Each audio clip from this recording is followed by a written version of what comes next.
Yo, BJ Gaddour with the BJ Gaddour podcast. And on today's episode, I'm going to break down for you the best exercises by body part. I'm going to pick 10 of them, the 10 most, prioritized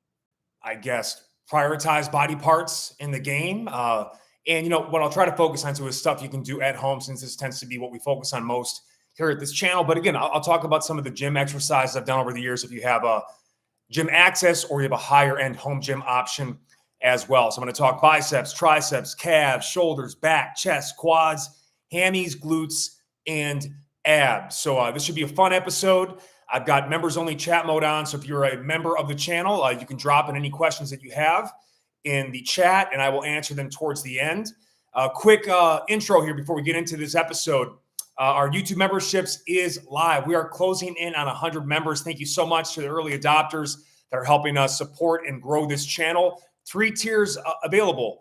$2.99 a month is just benefactor, helping us keep the lights on. $4.99 a month is the insider, which means you get early access to all the scheduled content, as much as 3 to 5 plus days in advance in most cases. So if you're joining all the public content, you can see it first and get to work on it right away. You also get access to an exclusive monthly live stream. And then VIP, $19.99 a month. You get access to bonus content, ad-free, members-only content like 28-day challenges or training plans. You get one of those each month. And then archiving all of our top follow-along workouts from the past that are ad-free. The public content, again, we'll have ads on it. That remains. The only way to turn that off across the board is to get a YouTube premium membership, which is a separate thing. Looks to be a good option, though, for a lot of people looking to just kind of, you get TV, live sports, movies, and access to all your favorite YouTube creators as well. But that's a separate thing. But any members-only content I upload will be ad-free. It'll have VIP in the title. You can cancel anytime. You can upgrade or downgrade anytime. We'd love your support helping us get over 100. And there's lots of great stuff coming. We're just finishing up the 28-day Hanks Challenge. People that actually did it are loving it, getting great results. You'll have access to that ongoing as a VIP member. So you can join anytime, start anytime. It's also kind of an indefinite 28-day rotation. You can really benefit from. This was one of my favorite plans I've ever put together, a daily video with daily variation, weekly progression. And it's really has become kind of like my go-to exercise. Like more than any other exercise that I do, it's hanging. I typically do 5 to 10 sets plus every day. I've already done 3 this morning before starting this podcast. It's really become a lifestyle and it's helped so much with overall fitness. And again, people that maybe have discounted it thought, oh, this is just for my grip or my back. It's actually a full body program and it's complementary to anything you're doing right now. So if you haven't done it yet, you want to get into it. I'll be sharing some testimonials coming soon of people that have been doing it. It's an incredible program. Again, VIP is less than $1 a day. And I've also added my signature Gorilla Core Gains collection. The first month of that, I'll be dripping that monthly ongoing, a $500 product you can access as part of that membership. And lots of great stuff coming that as well. I also want to give you guys a heads up what's coming as we are, gearing up here, finishing off Q4 strong. October is going to be an old school abs trainer. And just, those wondering, like, what's the difference between a challenge and a plan? Well, a challenge is like the 28-day Hanks Challenge. It's very specific, kind of a specialization thing, a very kind of narrow targeted focus, and tends to have a daily emphasis. In the case of a plan, this is kind of a classic 3 to 6 workout rotation. 3 workout rotation will be like, let's say a Monday, Wednesday, Friday schedule. You'd repeat for 3 to 4 straight weeks, or like a 6 workout rotation. That would be a bi-weekly repeat. Kind of depends on what we're working on, but I'm going to be doing an old school abs trainer for October, a superhero shoulder trainer for November. I think December might be like a 10-minute tortures type thing. Busy holiday season, extra calories, trying to maintain or prevent weight gain, kind of maybe more metabolic, kind of calorie crushing, full body focus.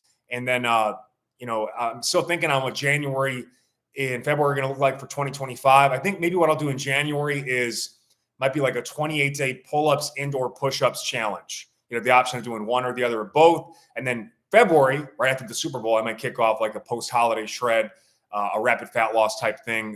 So just don't hold me to any of that, especially 2025, but that's the plan.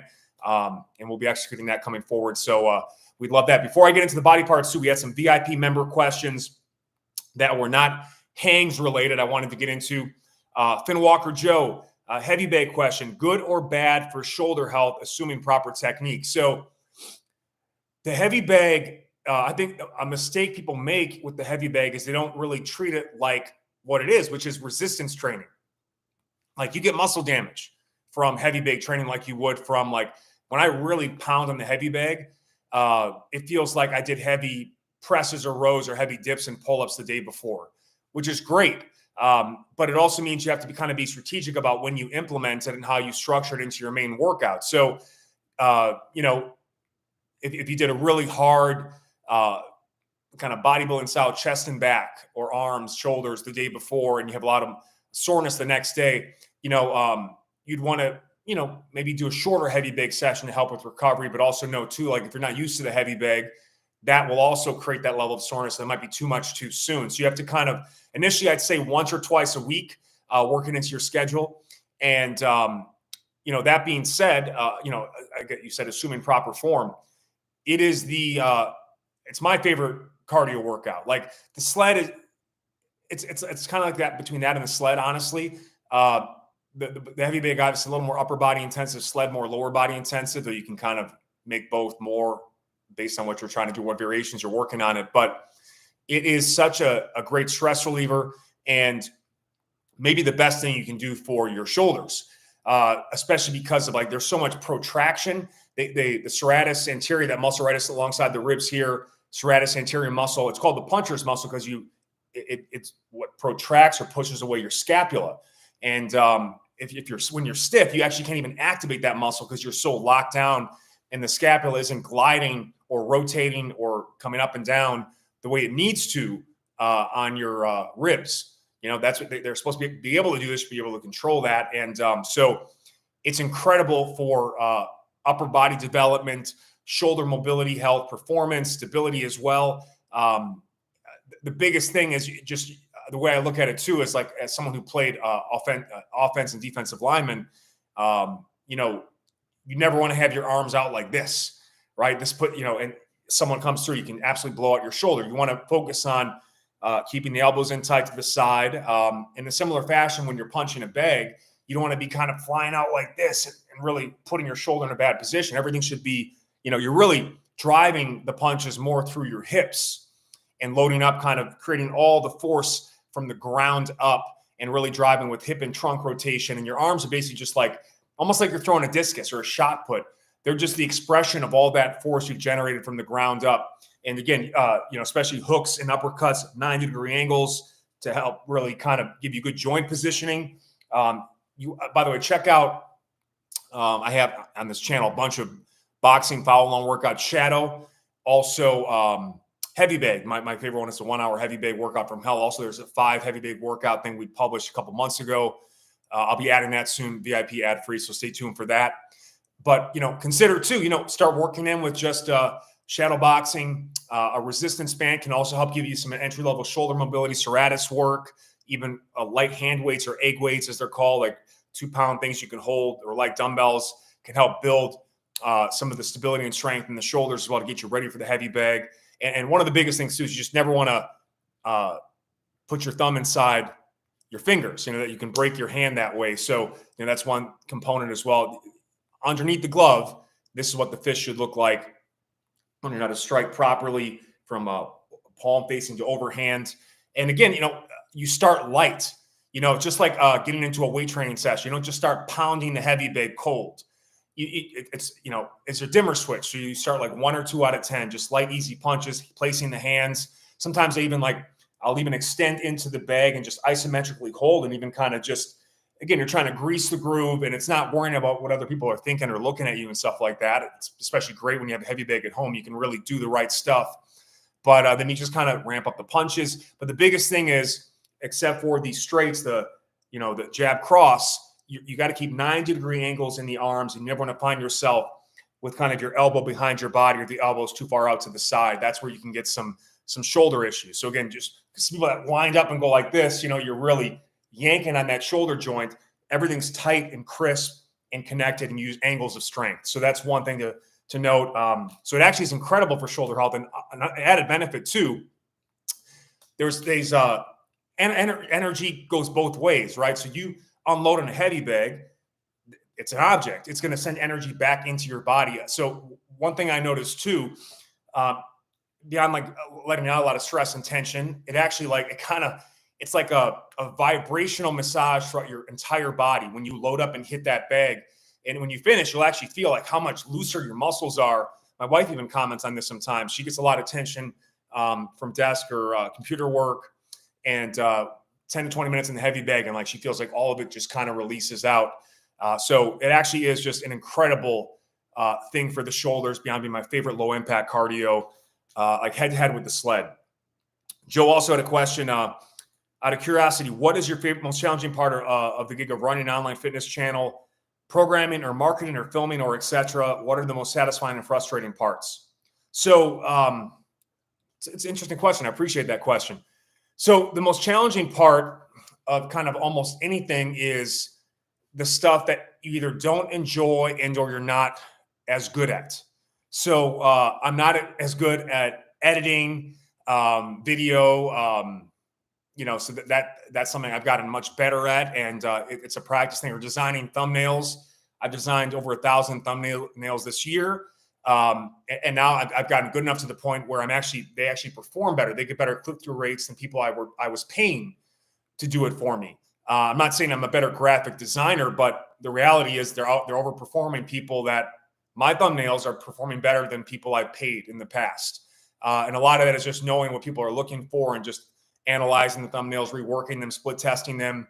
But like you already hear, like, this is boring shit. I don't enjoy that at all.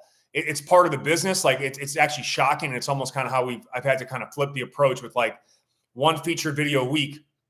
Before I even film it, I already do it. I get the thumbnail done. Like we do the creatives, making the photos, designing it, creating like 4 different ones, and kind of like experiment with which one might work best. Because the reality is, when a thumbnail does well, the video instantly gets seen by thousands of more people, and that's ultimately what you want when you make a piece of content. You want a lot of people to see it, a lot of eyeballs on it, and in the past, the approach was the opposite. I would put all the work into the video, and then I would put little to no effort into the thumbnail. And then a lot of the stuff that was really good never got seen. And then it gets really like demoralizing. You lose motivation. You're like, what am I even wasting my time for? So that being said, I'm enjoying it more, I guess, again, because I'm getting better at it. And then I'm seeing like when the performance increases in a video, like the band Pull Apart video had a great thumbnail. That one, like, it's one of the best thumbnails we've made. It got like 10 times more views than any other video in a certain amount of time, like the first 7 days or something.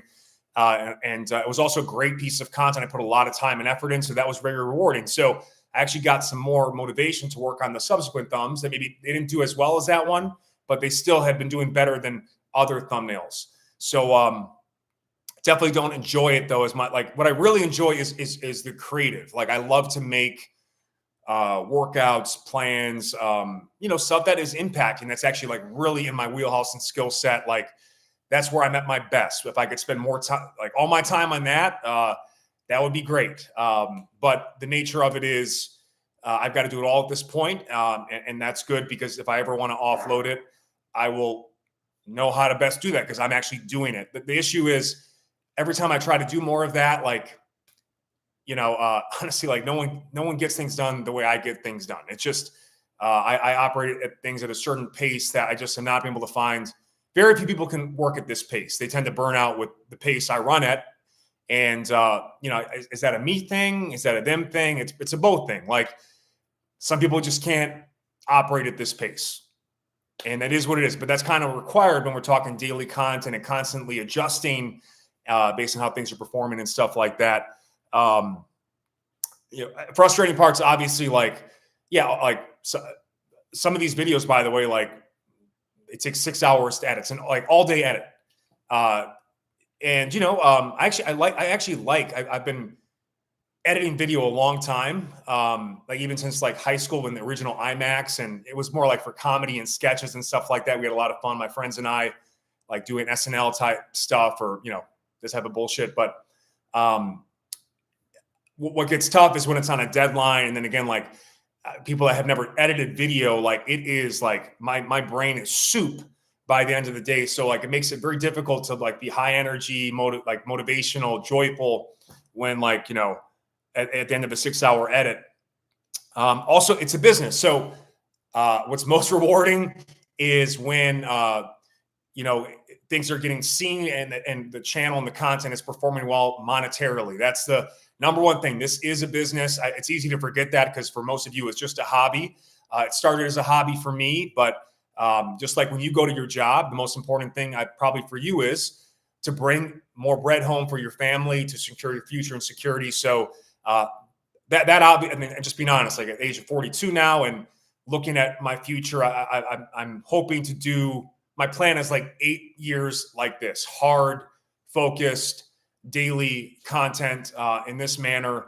And then maybe at that point I can back things off a bit or, hopefully, that's just my mindset with it. I expect people to get transformative benefits from what I put together. So I don't take that negatively. It's just that's the standard that I've tried to 20 plus years in the game. Early on, like people doing well with stuff and changing their bodies and stuff, that was very rewarding because it was new to me. But I like to think I've gotten pretty good at this, and I put a lot of effort into making sure that people get safe, fun, effective workouts and plans from me. So I still love to see that, but I expect that because of the pride I take in the craft and the profession and stuff like that. So yeah, hopefully you don't take it the wrong way, but yeah, making money and building the business and growing the channel and the reach, securing my future for myself and my family, that is number one. So, because again, it's my job, it's my career. But I do appreciate the question, and I guess other fun things of it. I mean, it's nice occasionally we get the interactive live streams and people, share what's going on. I guess one of the challenges I'll have to say, finishing off this question before we get into the body parts here, is it is tough to kind of find that line of, not getting too personal or too personally invested, because again, it's a lot of people and, we'll never see each other. It's online. You want to build rapport and community, but you also have to create distinct lines and boundaries so that things don't bleed into personal life, or again, things don't get too personal whereby the focus shifts away from what this really is, which is, empowering you through fitness versus I guess getting too friendly or personal. It's tough. I don't know how you balance it. Because secondly, there's a coaching element to this. And part of why I'm sure you watch is because you identify with me in some ways. Maybe we have similar interests. Maybe we would be friends outside of this. But again, it's difficult because you can't treat people as favorites. And it's like coaching / teaching / content creation. So there's a lot of gray area, and I've had a hard time navigating that. Obviously, the more personally invested I get, and the more you feel like we're close, the better this stuff does, the more engagement we get. But I also, having done this a long time and thinking long term, I'm trying to find a sustainable amount of what, how much I can give you of me, how much we can connect on that level without it becoming, not necessarily crossing lines, but making it unsustainable for both sides or creating unreasonable expectations, right? And that's a tough thing. I don't really have an answer for that. I do the best I can, and just know that there are a lot of people that get it. There's other much bigger YouTubers, right? But all I'm saying is it still is a lot of people, even 1,000 people, 1,000 subscribers. A lot of people to interact with or keep in touch with or send things to. And we're closing in on 50,000 subscribers here, and my reach across all outlets, Instagram alone, the content reached almost 500,000 people last month. So it's just a lot to consider. So appreciate the questions. That was the last one that I saw. All right, so let's get into body parts. I'll start with the biceps. Great muscle to work. It might be the first muscle you ever got after, right? And before we kind of get into each body part, just a couple principles here, and I've even seen some recent stuff on YouTube here, the only exercises that matter are the ones where there's a stretch on the muscle, because it creates the most muscle damage and subsequent growth and all that. But ultimately, again, people are so absolutist and everyone's trying to get clicks. And I also I see this trend of just the obsession with finding research or like science to prove what we've already known or what you'll find out just through common practice of actually doing the work. People want to talk about fitness. They don't actually want to do the fitness. And that gets really annoying for someone like me who actually is a kind of real world practitioner guy. Studies, I just saw one, there was someone just did a big video, huge, millions of subscribers. And they were trying to test like whether or not doing full range reps versus reps that were partial in the lengthened phase of the muscle. So in the case, let's say the bicep, just emphasizing the bottom half of the curl where the muscle's under stretch instead of doing full range. And then one arm was full range and then the other arm was just the bottom half partials. And what they found was statistically insignificant differences between them. There was like a little bit of a difference, but ultimately it was within the realm of sample error. So it was null. And by the way, like one thing I was wondering, like, well, how do you decide which arm is doing which? Because if you're saying like technically you're going to go weak side one technique, the weak side has more potential to grow than the strong side. Or you could say, well, the strong side is going to be a better performer. So it's kind of hard to know. And you can do all these stupid fucking studies, but at the end of the day, we know this just through practice and through research. You need movements that stress the stretching phase of the exercise or the eccentric phase. You also need movements that emphasize the contraction phase or the concentric phase of the exercise. And you need both. And a good workout hits all of those. You also need to mix some multi and single joint movements. Yes, multi-joint movements can allow you to push the biggest loads and maybe make the most sense when you're short on time because you can hit a lot in a short period of time. That's our focus here. But if you want to build the biggest possible biceps, you got to do isolation movements and curls. You can't just do like rows because part of that what happens too is the bigger muscles can sometimes take over and/or you're not properly overloading enough that individual muscle. Like the bicep is never going to properly get a stretch that you need on a row as it can on, let's say, a reclined twisting curl, right? So what I try to do here is educate you guys to like snuff out the bullshit. Again, the reality is you need both in a workout. And I've even seen some people say, like in the band pull apart one, someone was like, "Oh, this is a useless exercise because it doesn't stretch the rear delt enough."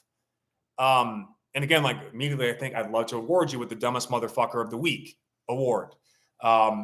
It's like, what are you even talking about? It's a total misunderstanding of like what that exercise is for. Some movements are more designed to pump a muscle up and send blood and get more activation into the area, which translates over to heavier, more eccentric loaded stuff. It also has warm-ups or back-off sets or, again, we also know through the research too, the fastest way to build muscle completely is using all loads, all rep ranges. And you can get the same muscle gain from higher rep, lighter load as heavier load, lower rep, independent of strength, meaning you can only get like strong doing heavy weight, low rep stuff. That's a fact. But they've studied this and you can see it in practice because a lot of bodybuilders never go lower than 6 reps, but they're bigger. They have more muscle mass because of the volume and the higher rep, time under tension, pump and burn protocols or metabolic bodybuilding.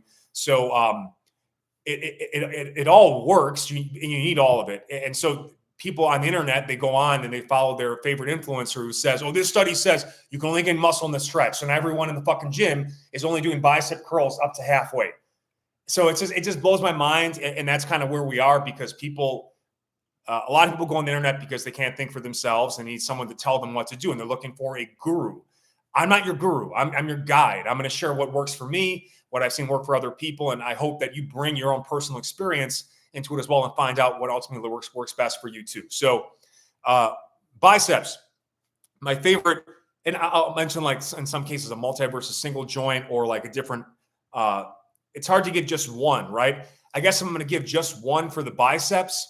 It's a tough call, honestly, because a lot of people think, well, whatever gets you to use the most load. And technically that would be a close grip chin up. Closer grip on the bar, underhand, chin up. That's going to hit your biceps hard. It's going to actually be harder for your back to contribute on the movement. So you can really overload the biceps that way. Supinated close grip chin up. I guess I'm going to have to pick one. I'd probably say that. Now, the one thing about that is it's taxing. It's much more taxing than a dumbbell bicep curl, which you can overload pretty easily by going, 2.5 pounds up or down. You can also use things like bands or cables. But, again, you're short on time, don't have a lot of equipment. A close grip chin up is pretty great. And you can overload that so many ways. You can add a weight vest. You can play with tempo, really slowing down the eccentric or pausing at the top, or even pulsing in the kind of right around that kind of mid-range where there's most tension on the muscle. But a great example, like an awesome close grip chin up bicep curl workout would be do like a couple sets weighted 3 to 5 reps, and then do a couple back off sets, body weight only, or even assisted or self-assisted with your feet for like 10 plus reps to really pump it out. In terms of single joint, I've always loved dumbbell twisting bicep curls. The twist, kind of going from more overhand or hammer to up here, that bringing that pinky in like that really gets that bicep. Now, in terms of, I'm going to be super specific about it. You can use the most weights on your feet, right? But if you're trying to, that close grip chin up is going to get you a maximum bicep contraction.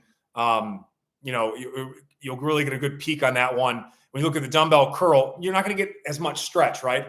And even then, the most activation probably will be, because once you get over 90 degrees, you're kind of in a pretty strong position. But when it comes to the bicep curl, and again, I use all grips. I go, this gets more forearm, this gets more brachialis, the muscle between the bis and tris. Obviously, underhand is the most true. But I've always liked doing the twist personally. Now, if you want to emphasize more of the stretch, you would recline on a bench. And that allows you to, at the bottom, get a big stretch in the bicep. If you want to emphasize the contraction, you'd kind of go chest supported on an incline bench, or you could hinge on your bicep curls, and that's actually going to give you peak tension and peak contraction.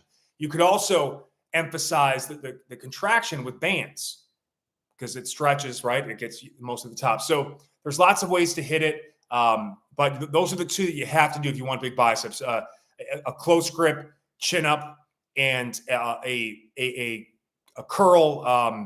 And again, a good example of a great bicep workout would be start your workout, maybe pump up with a band, get a lot of blood into the biceps, a band curl nice and light, 50 to 100 reps in as few sets as possible, just to get a lot of blood into the area. And then do some heavy 3 to 5 rep sets of a weighted chin up, a couple body weight or assisted or unloaded chin ups, and then do some dumbbell curls and some maybe some band curls, or maybe you change the angle up. You get a great bicep workout. Triceps. So I'll mention one that it does require a power rack. Basically any close grip press. Could be a push-up too. Could be a dip. The closer the grip is going to make more arm range of motion movement. I remember when I was really pushing my bench press, I would do a lot of rack presses, or they call it pin presses. So you put basically just working the lockout of the bench press, which allows you to go super heavy, and you can't really get little to any chest contribution. It's like all triceps. So it really helps you get used to heavier weights, and it helps out with the extension on the elbow, which is a tricep exercise. So, but that can be accomplished with any sort of close grip bench, close grip push-up, close grip dip. All those are excellent. My favorite tricep exercise, and by the way, contraction versus stretch. One of the best contraction exercise is just a tricep push down, band, cable. That's a staple of any tricep building program. Great to kind of, again, pump up those elbows, especially the single arm version of going underhand to get the inner tricep, which tends to be with leg and be weaker. It's like the VMO lower quad of the upper body. Very important for elbow health and stability. But starting to work out with high rep pumping band stuff, and then getting into some 3 to 5 rep sets of a heavy close grip press. If you don't have access to heavy weights, that could just be the It could be feet elevated, close grip push-ups, or again, very close grip dips, or add weight to it, or just slow the tempo down, but trying to stay in a, 3 to 5, 4 to 6 rep range to really get that heavy stimulus. But in terms of stretch, it's the overhead tricep extension. That's the number. I think that's the most important tricep exercise, period, because it hits the long head, which attaches to the scapula. That's the really meaty one. And that's, if you're looking to stretch, go, it's that overhead work like that. It could be a dumbbell, it could be a plate, kettlebell. You can go with a band cable behind you. But that stretch is incredible. And I work that a lot. You can also do that with your body weight too. That actually is going to be one of the movements in our old school abs program, because it's almost like doing an ab wheel, but working on your triceps, right? It's like an overhead plank. So you got to do some overhead tricep work to maximize your tricep gains. Critical. But that's kind of the 1-2 punch there. And love doing like a drop set on that, where like you go 2 dumbbells and then you go into 1 and kind of go diamond style on it. Love that.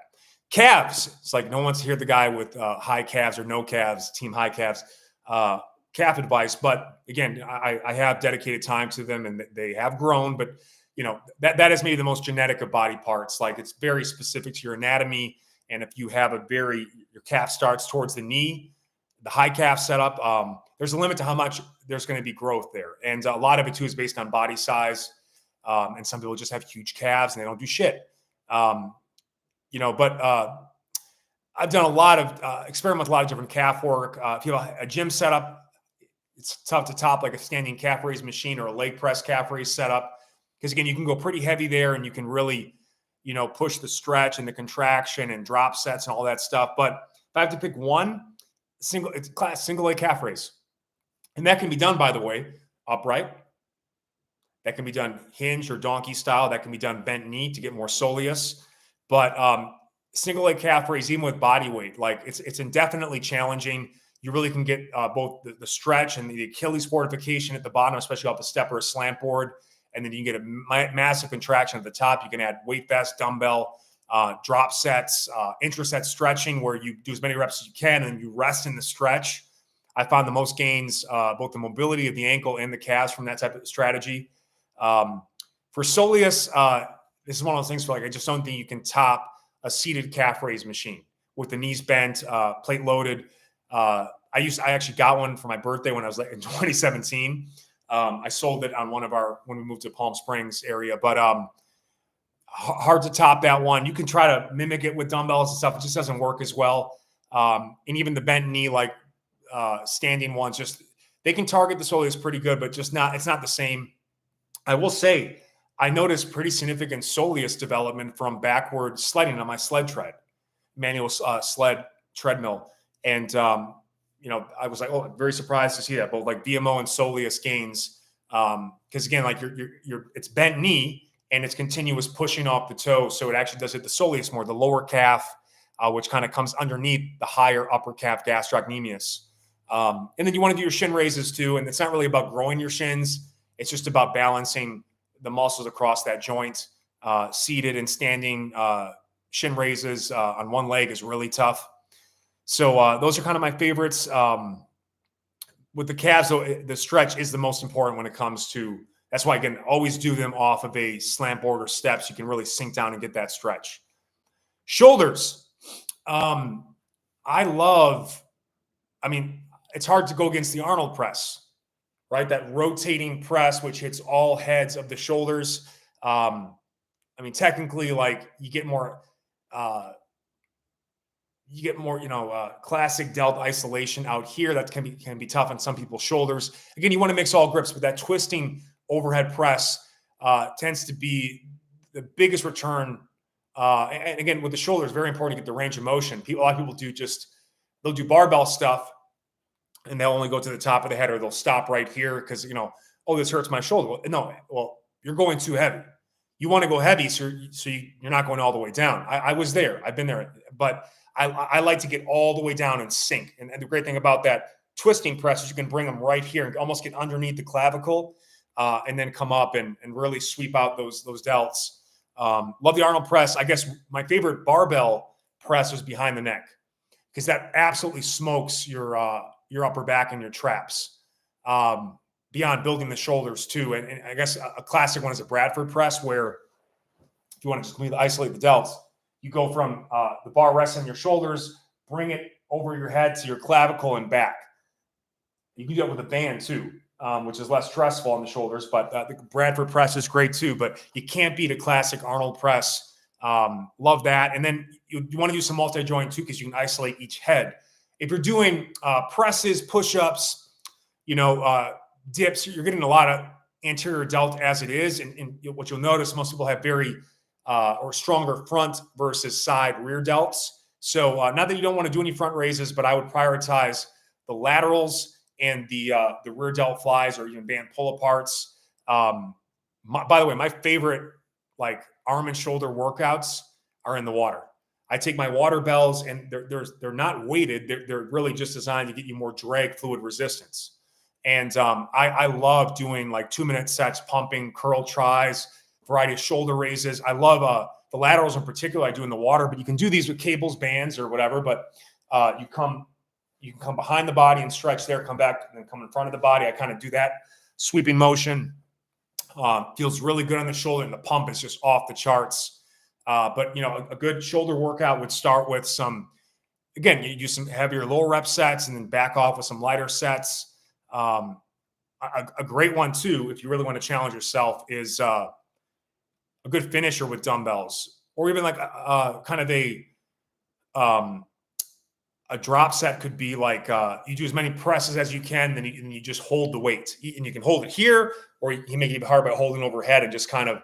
I've even 20-10 Tabata this before, where you press for 20 seconds and you hold either here or here for 10, and you go for 4 to 8 straight rounds if you want to make it time based. And I guess one of my favorite combinations, this will come in my superhero shoulder plan at some point too, is going between heavy Arnold presses right into slow controlled shrugs with the pause, suitcase style with arms at the side, a great little stack. And then you can even finish off by carrying the weights. Takes it's a great stack. 1, 2, 3, boom. If you want to make it even 4 moves, then you put the heavy weights down, you grab some light weights, finish off with some sort of shoulder raise, pump it out. But love those moves. Back is a tough one to give. You can't give one exercise because there's so many muscles and so many angles you have to hit. The way I'll kind of break it down is lats, mid back, rhomboid, and then traps, which typically people think upper traps. So there's mid and lower as well. I would say lats, any sort of wide grip, pull up or hang is going to and they were speaking of the studies, right? So someone was just saying, there's a study that found that the close grip, is going to hit your lats more than going wide. And that's counter to what all the people with the biggest backs in the history of the game have said. By the way, you want to use all grips. That's a big part of building any muscle. Overhand, underhand, mixed, rotating. You want to use it all, close, medium, wide. So people are focusing on what's best. It doesn't matter because if you're going to be training the way you're supposed to, which is weekly, monthly, annually, you're going to be using all the grips. But a wide overhand grip does not allow your arms to assist as much. It forces you to use more back. It also really helps engage your lats more. So that's my all-time favorite way to build the lats. And again, because most people have such a hard time with that movement, that might be part of the issue why they're not finding as much gains, because they're not able to actually get a mind-muscle connection because of the weakness, or they're overloading, or they're not self-assisting. My favorite way to build the back lat style is self-assisted pull-ups. I don't care how strong I get. When you can self-assist with your feet, you can use only as much assistance as you need to get to the top, squeeze out the top hard, get that massive contraction chest to bar, and then use little to no assistance coming down eccentrically where you're stronger. 5 to 10 rep sets like that, self-assisted feet on a box or bench or floor, will absolutely, you'll get an amazing mind-muscle connection. You'll see why, wow, this is an incredible lat builder. Also, from the standpoint too, straight arm work, ab wheel is amazing for the lats. Ab wheel, straight arm lat pull downs. And those are also great in the water too, that fluid resistance, or just think of a swimmer. That action, they have huge lats, huge shoulder girdles because of that repetitive action in the water. So trap wise, I'll go mid back. any sort of row. Chest supported rows are great because you can really stretch at the bottom and get a massive contraction at the top without overloading your lower back too much and do longer time and retention sets. It's like a classic mid-back exercise. And then for the traps, you're hitting the mid-trap on a row. You're hitting the lower trap on a pull-up. We do a lot of scapular shrugs too, which are a big part of the Hanks program. You guys just click the join button to learn more. You guys got to do it. It's amazing. Incredible program. It'll completely change your physique and how you look at your fitness moving forward. I'm just telling you right now, it's absolutely amazing plan. But upper trap, it's one of the most impressive muscles in the game. You see it in conversation style. You see it on video. My traps were the biggest. I did a lot of hang cleans. And what was so powerful about that, not just holding the load, like holding the load is going to do it, right? But and shrugs are amazing, especially with the pause at the bottom, the big stretch at the bottom. And but nothing beats the centric overload of coming from like you're here on a clean to bringing the weights back here to like that overload. That's massive eccentric stretch. Like these have to thicken in response. That's why Olympic lifters have such huge traps. So you don't need to use a barbell to do it. You can do things like kettlebell cleans or dumbbell cleans or snatches and stuff like that. But I'm just saying, like, that's when my traps were their absolute biggest. I did like 275 for 8 hang cleans. And it's a lot. That's one of my favorite traps, period. But Olympic style movements where weights coming from overhead to here to back here with a stretch reflex happening really overloads them eccentrically. But you can still get a great stretch and just do shrugs or carries. And heavy farmers walks will do the trick too. We just had a great farmers walk video. If you haven't seen it, you want to check out. Chest. So the king of it's tough because it's also the king of the dip is the king of chest and tricep exercises, but really the chest, especially like a wider grip, because you get the maximum stretch on the chest. And just like with the lats, you got to get the maximum stretch from that wide grip pull up. Same thing with the dip. You get that peak shoulder extension. And I like to go, I get deep on my dips. Like I go way lower than most people don't go any lower than parallel to the floor with their tricep. That's fine. But like you can and should be able to get lower pain free if you work on it and assist and self-assist and work on your mobility. That's the ultimate one. Ultimate chest builder, period. Obviously push-ups are great too. And one of my favorite stacks is going from dips to push-ups, the harder to the easier movement for the same body zone, like max reps each or a minute each. Undefeated chest workout. My all-time favorite chest workout, dips, max reps. And if you want to incorporate weights, you can, but let's just say it's all body weight. Dips for a minute, feet elevated push-ups for a minute, floor push-ups for a minute, hands elevated push-ups for a minute. 4 minutes straight of just pumping out, no equipment needed. And you hit all the angles and you go from hardest to easiest. It's a classic triple drop set. And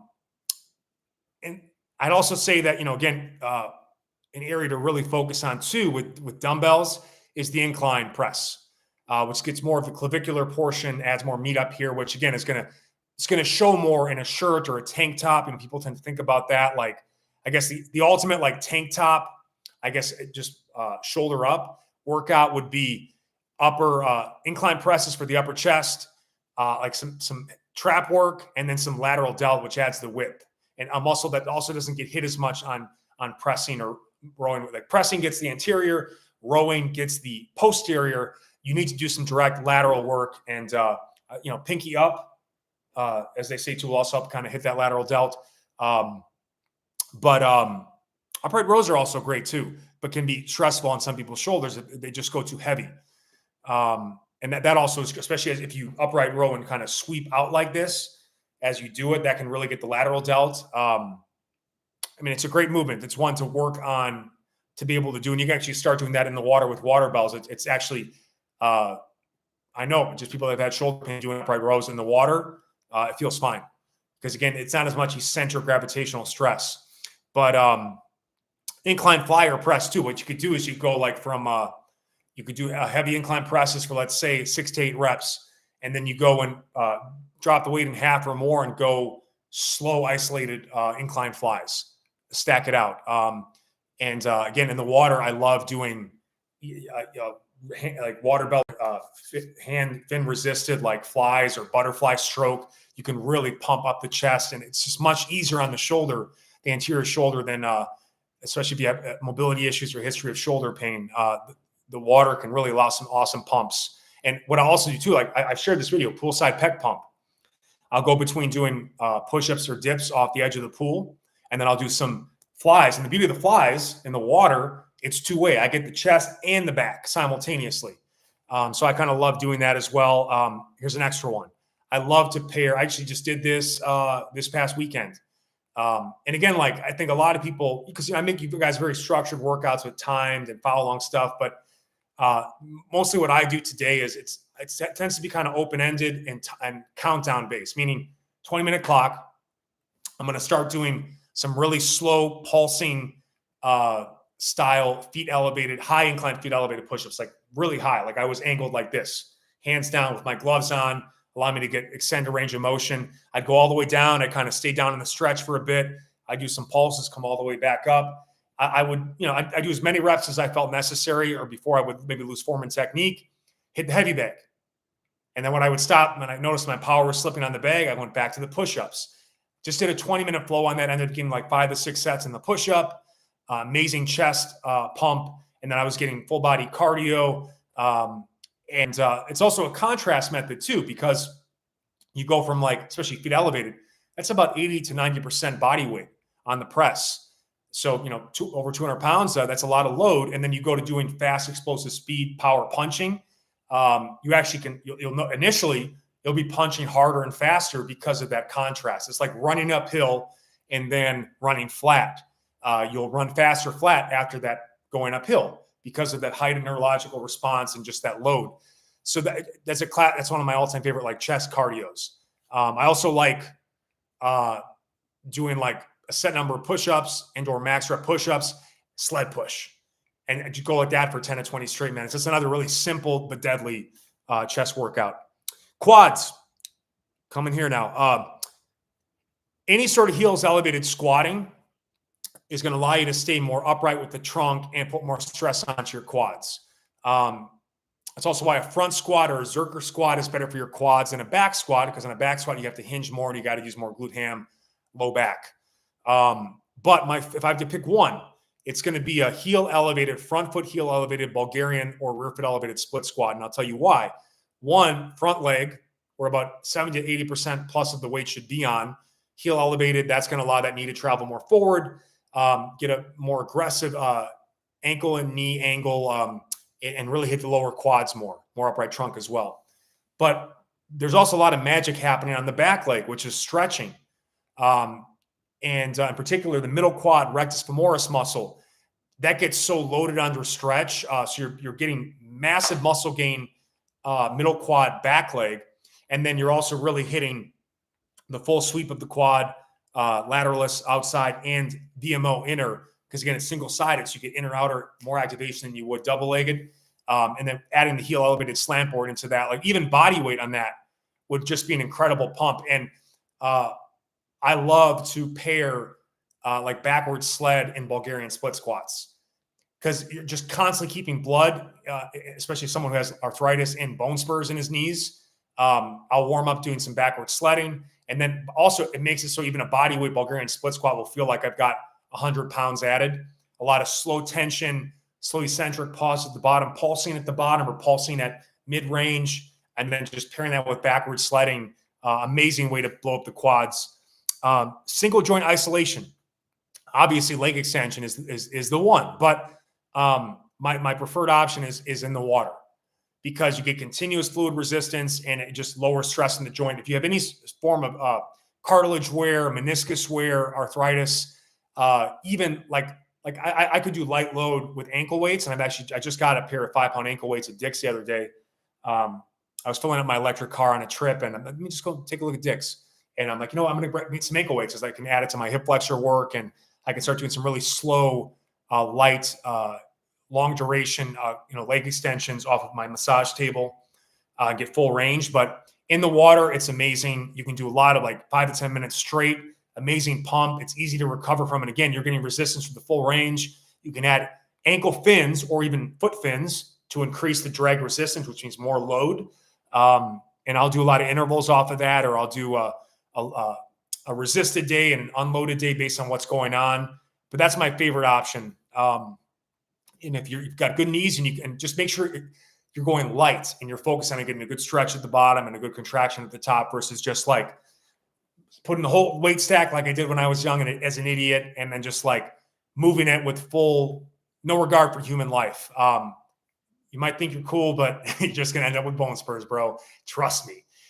So just note on that. I love leg extensions in the water. Feels so good.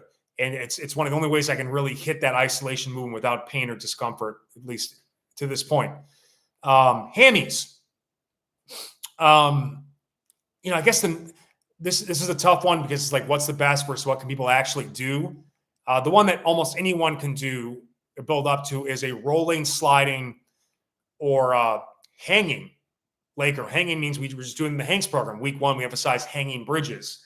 And you basically get into an inverted row shape, put your feet on a ball, and you roll, and you do a leg curl while being in a hang. So it's literally full backside work. But you can also do it off of a weighted med ball, a stability ball, or use sliders.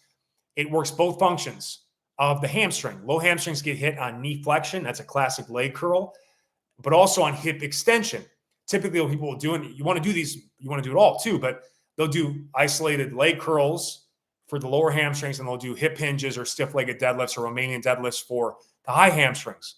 I love those too. But if you're going to pick one, you pick one that works both high and low.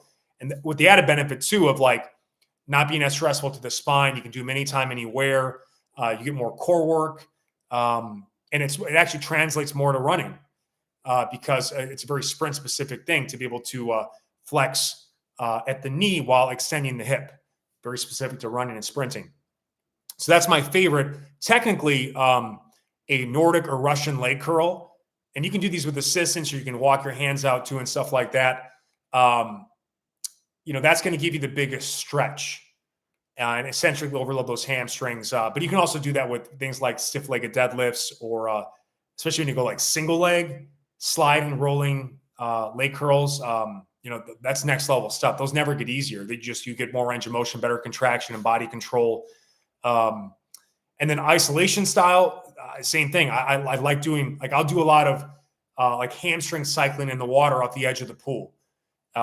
It's great, especially like it starts to cool down now after a big leg day. I'll go 5 to 10 minutes in a cold pool, and I cycle as if I was reverse cycling on a bike. I really work on using the toes to pull back and really get the hamstring engagement.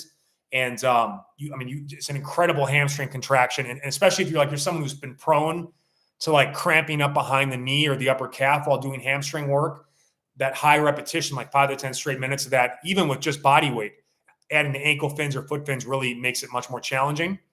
But I just do some good nasal breathing continuously, like 4 cycles inhale, 4 cycles exhale, 5 to 10 straight minutes. I love that. But any sort of leg curl will work. But it's kind of cardio, and I just find it to be very therapeutic for my knees. So just mention what I enjoy. Glutes. Brett Contreras dedicated his whole life and research and studies to find out what we knew, which was the glute bridge works your glutes. Now, whether or not it's more effective than the squat or the deadlift, people can argue about that for centuries, and they will. But any sort of isolated hip extension is going to max out the glute max. That can be on the floor.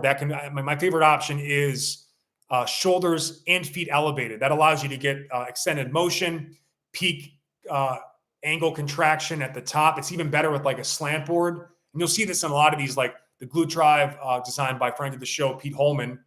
It's an angled plate where your toes are elevated. And you can it just allows you to really be able to push back and get maximum contraction there. If you want to get more hamstring, you go feet elevated only. More glute, go shoulders elevated, hip thrust. If you want to get best of both worlds, I like to do shoulders and feet elevated. And my favorite is one leg. Because again, like you can go ahead and put a lot of weight on your lap and stuff like that. I think what did I do? I did like 605 for 10 reps, barbell hip thrust. And it took me like, and it was, again, it was a journey. I did it, but it's like, this is, what are we doing? What am I doing? Honestly, like everyone's beyond, yeah, I don't mind if everybody looks, but it's like, now I've got to clear off 12 plates and you make such a scene. It's just like, ultimately I still get a better pump, slow controlled single leg hip thrusts, foot and shoulder elevated. So just like, what are we doing? If you want to just impress people and go really heavy, you can, because you can end up, and I was using it to help get my deadlift up to like 525 when I got there. And I did think it helped, but like for the average person, you don't need to put a barbell in your lap. Just really focus on getting the range of motion, extending it when you can. And in the single leg, it is just next level. And you can have band resistance. You can put a med ball on your lap if you really want to add some load, but I'm just saying it's not required. You can still build great glutes. And if anything, I'd say like too, the single-legged back extensions. I got the machine right there. That's amazing for glutes. There's kind of a tie between that. Honestly, you want to do back extensions, which are really hip extensions, hip thrusts, and hip hinges or stiff-legged deadlifts.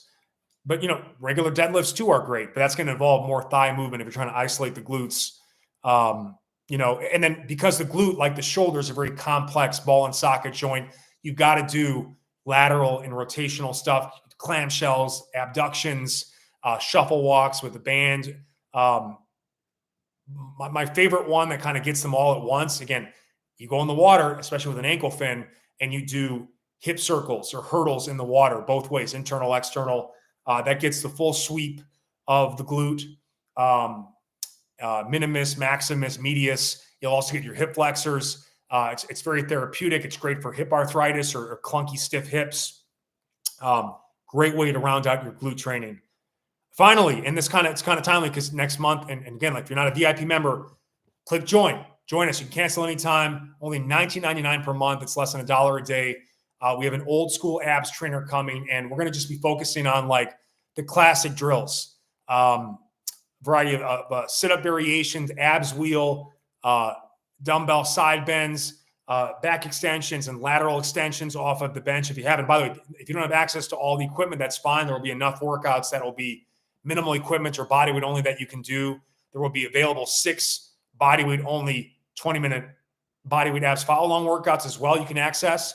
And I'm going to make some other kind of classic like superset style workouts with maybe starters and finishers. Also the stick mobility. This is one thing that was like people, if you haven't watched that stick mobility video I made, like the worst ab exercise ever, I'm holding a broom. You got to watch that video because when I entered this space, it was at a time where like the leading back researcher wrote a book, and he said he basically said in his book, and this is where like studies can get in the way, or like a lab guy versus a practitioner. It's like you got to pay attention to who you listen to. And he said basically the airplane or a Superman just extending off the floor had more impacting forces on your spine than a heavy deadlift. And I'm like, bro, no one's ever blown out their back, laying on their belly and extending. Maybe you get a little neck pain or maybe you bite a little twinge in the back, but like people blow out their back every day deadlifting.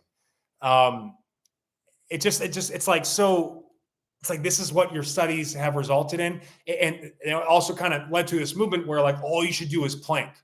Never twist, never bend, never, like we want to, and I remember one guy at an event saying, like, every time I do this thing, it hurts my back. So it must be bad. It's like, well, no, you're obviously, this is the same guy, by the way, who at one point said like, he used to call farmer's walks a bad exercise. Picking up weight and carrying it. Like anybody who ever thought that at one point, you got to question the merit of them being in the space. But I don't mean to be like negative. It's just like the spine is meant to flex, extend, rotate, and laterally bend. It should be able to do all those things.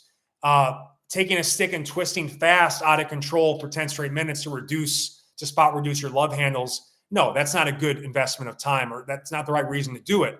But the stick mobility drill is working on trying to gain, full extension, get those full ranges of motion with your spine is very beneficial. Like I've been doing it a lot before I hit the heavy bag, and the amount of extra rotation speed and power I get into my punches is great. I'm also having less stiffness in the back post-exercise because I'm properly warming up those muscles. So, yeah, you can end up using a barbell if you want to overload it, but I just look at that's warming up, that's range of motion, that's mobility activation. And then you can apply that to things like Russian twists or chops, or again, punching. Anybody that plays a rotational sport like tennis or golf, and you tell someone that no, and by the way, you do want to drive most of the rotation to your upper back, but the lower back also needs to twist. What ends up happening is because of that push to only stabilize and never move the spine, you end up taking the spine, which is what it's supposed to be, a bamboo. It's supposed to be able to bend and do all these things, and bamboo doesn't break. It bends, it doesn't break. But if all you do is plank, you literally turn your spine into a wooden plank. And then all of a sudden you move the wrong way and it snaps on you. So that'll be a big part of what we'll emphasize in the old school abs trainer as well. Not just classic movements to get the obliques, the transverse abdominis, deep abdominal stabilizers, the six pack, of course, lower versus upper ab, but also your lower back muscles, your QL, which ties into the oblique, hip flexor. So it's just going to be an incredible program. It'll be full body too. And I think off day 2, we're going to do the adoption of doing shadow boxing, heavy bag. You could do pool, you could do sled. You could do any cardio that you want to, but it'll be kind of old school style. Old school is the best school. It's timeless stuff. It's not just the stuff that trends in and out. It's the stuff that has always worked. But as always, I'll make sure there's body weight only options, minimum equipment options, and those that have higher end equipment too. So everyone gets, something for everyone. It'll be great. So click the join button to learn more. We'd love your support helping us close in 100 members. Let me see, were there any questions? No.